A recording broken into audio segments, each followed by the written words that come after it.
just treat me like a normal person. Don't think I'm any different just because of my sexuality. I'm just a normal human being. People like to be spoken to using their first name rather than perhaps saying he or she. I think as far as, starting to talk about partners, I tend to use the word partner rather than saying, are you in a relationship with a he or with a she?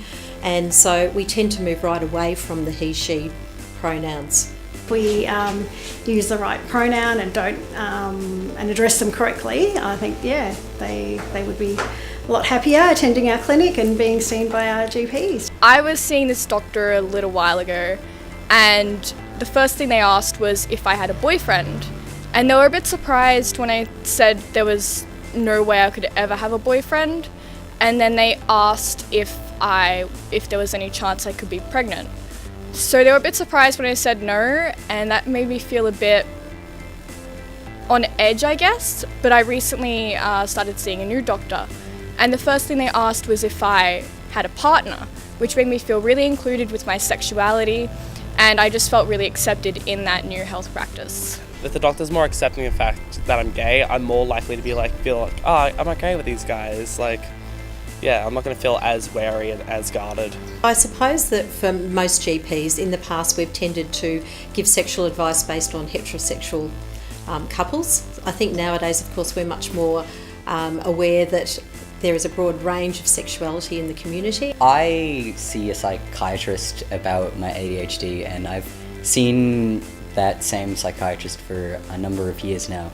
So a couple of years ago I said, okay, I'm thinking of transitioning. I'm pretty sure I'm a trans guy. And it really helped when I started testosterone, because he went, all right, is there any way that, my medical transition will affect, me as someone with ADHD? He worked it out. He said, well, okay, so from my understanding, from what I've read and from what I've heard from colleagues, going on testosterone might make you a little bit more hyperactive, and we may need to change the medication.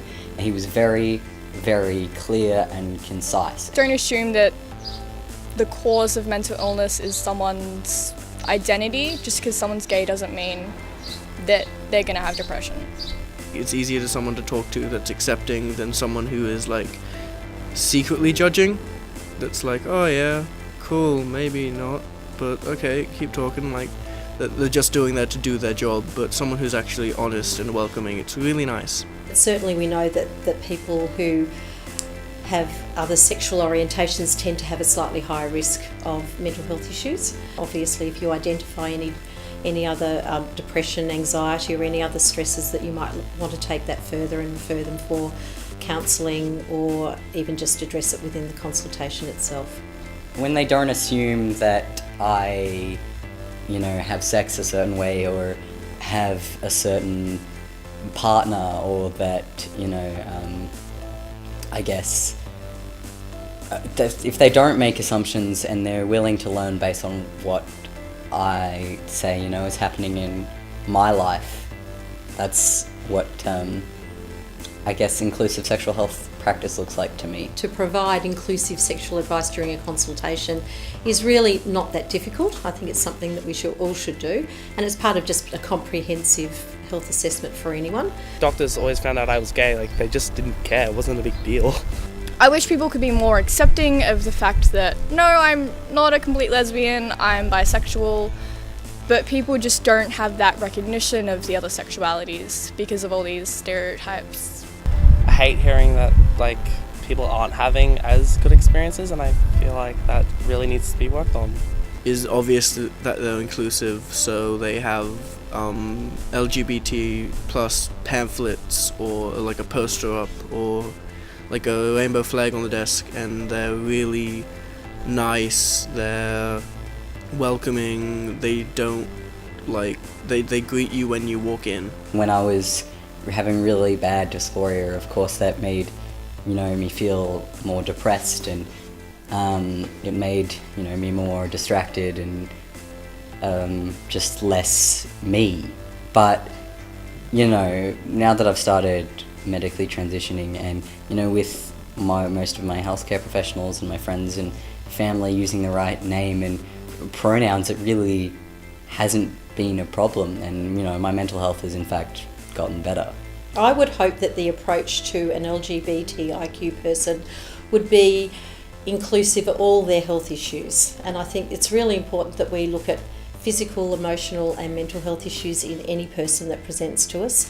But I think it's really important that we address those issues in people that are in the minority groups, and I think it's something that if we can do this successfully, then we would improve the health outcomes for everybody. Being in a really inclusive environment means that, patients that see doctors will be more likely to open up, and that acceptance in the community is just really essential for positive well-being.